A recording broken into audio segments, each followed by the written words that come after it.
How to turn off Android Auto completely in Samsung mobile phones. So let's start the video. First of all, open settings.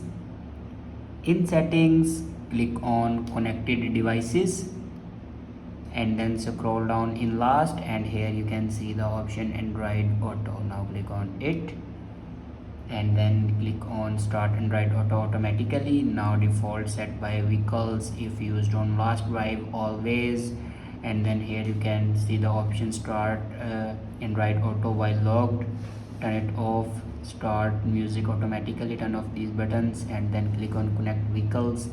And if you want to connect vehicles, then wireless option, and then go back and scroll down and click on apps, and then here you can see the option Android Auto. Now click on it, and then here you can see the option disable. Now click on disable and then click on disable app. So this is the way to turn off Android Auto completely in Samsung mobile phones. I hope this video is helpful for you. Thanks for watching.